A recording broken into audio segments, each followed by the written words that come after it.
Se podría decir que él fue mi primer enamorado.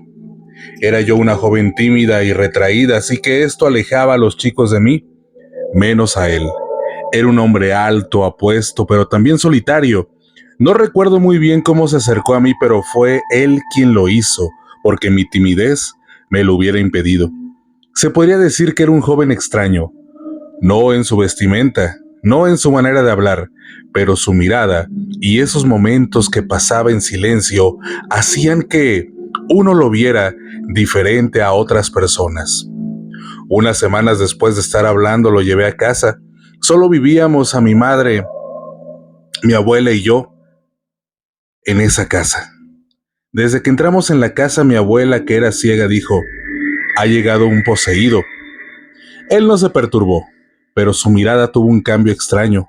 Puedo asegurar que sus ojos se oscurecieron, se hicieron negro por completo. En su pupila solo se veía oscuridad. Traté de decirle a la abuela que no pasaba nada y que era una persona normal, pero ella dijo que si acaso no sentían el olor nauseabundo de las cloacas, que solo lo podían tener los poseídos, los que llevan un demonio dentro. Se levantó, ciega como era, con su bastón y golpeaba el aire buscando expulsarlo de ahí. No sabía qué le pasaba a la abuela. Siempre ella fue una mujer tierna y amorosa, pero en este momento estaba enloquecida. Así que, como pude, lo saqué de la casa. Mi madre, que estaba en la cocina cuando llegó, no sabía qué era lo que había pasado, solo me vio salir con aquel joven afuera. Después de lo vivido, le dije en la puerta que lo mejor era que esperáramos a ver qué pasaba. Él no dijo nada, se marchó en silencio. Cuando volví dentro, la abuela me dijo que ese personaje con el que había llegado tenía un demonio o varios, que era un poseído. Le dije que cómo podía hacer eso, cómo estaba en el mundo como si nada pasara, si estaba en posesión de un demonio. La abuela soltó una carcajada donde solo se le veían pocos dientes que ya le quedaban y dijo: "Es que ese era el poder del demonio. Los verdaderos poseídos, los que van por el mundo, nunca se enteran de ellos. Llevan el demonio como si se hubiera incubado en ellos el mal, y son pocos de los que es necesario hacerles un exorcismo y expulsar el demonio, pero los demonios que en verdad tienen poder andan entre nosotros. No todos pueden verlos.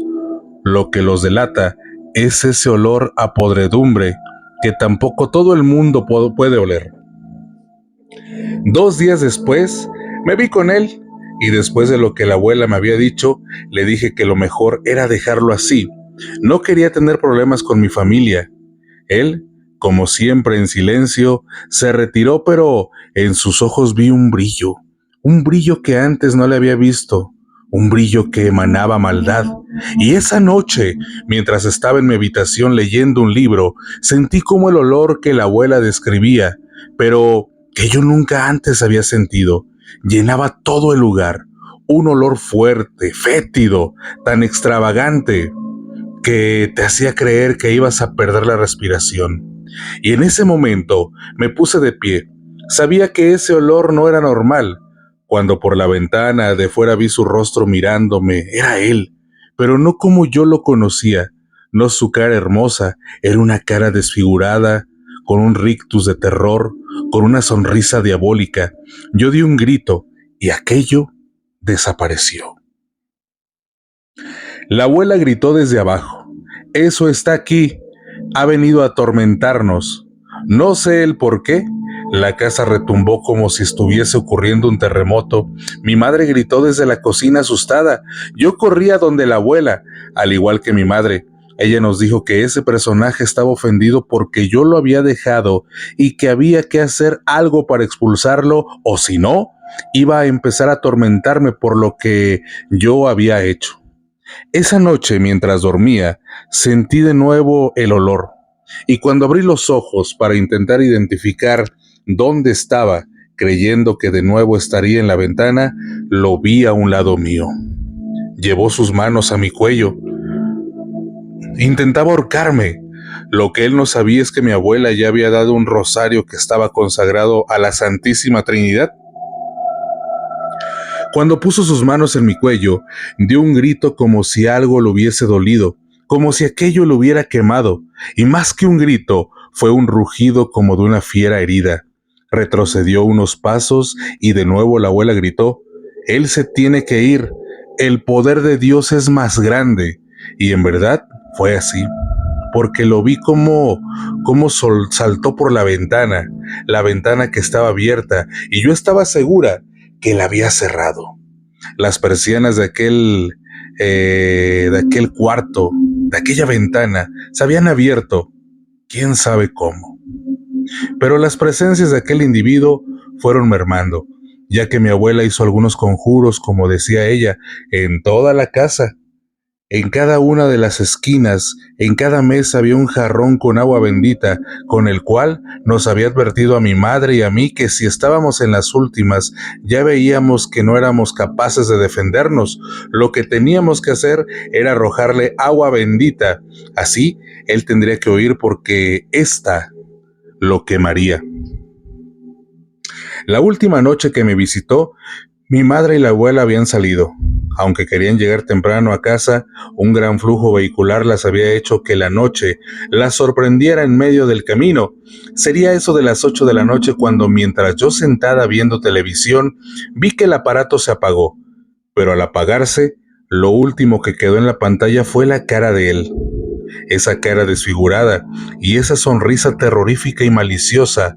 Al ver esto, llevé la mano al pecho y agarré el crucifijo del rosario. También en ese momento sentí ese olor a cloaca que era tan desagradable. No tuve que mirar para saber que él estaba detrás de mí. Lo primero que pensé fue en coger el jarrón con agua bendita que había a un lado, pero un golpe seco en la espalda me hizo ir de bruces al caer. Lo escuché, aunque la voz tenía parecida a la de él, era más gruesa, más cavernosa, y me decía: «He venido por esa alma me pertenece. Tu cuerpo es inservible y no me interesa, pero tu alma sí que tiene importancia». Una patada en mi espalda me hizo volver a caer. Ya que yo intentaba incorporarme, di un grito dolorida porque el dolor que sentía era insoportable. Él se fue sobre mí, buscando mi cuello para ahorcarme. Llevaba guantes muy negros, muy elásticos. Al parecer, estos lo protegían del poder que podía tener el crucifijo y el rosario. Como pude, logré tumbar el jarrón con agua que había al lado de la mesa. Unas pocas gotas de agua dieron en su rostro. Dio un grito de dolor y de rabia. En ese momento que se descuidó, por ese dolor, yo corrí a otro jarrón que había más lejos y se lo vacié por completo en la cara y en el pecho. Él gritaba iracundo y yo vi cómo echaba humo de su cuerpo. Rugía, maldecía, se tiró por la ventana. Esta vez no estaba abierta porque le había entrado por la puerta principal. Destrozó todos los cristales al huir. En la escuela donde estudiábamos, nunca más lo volví a ver. Le conté a la abuela lo que había pasado y obviamente ella y mi madre vieron que el vidrio estaba roto. La abuela me felicitó y con su sonrisa de pocos dientes me dijo que había vencido a un poseído.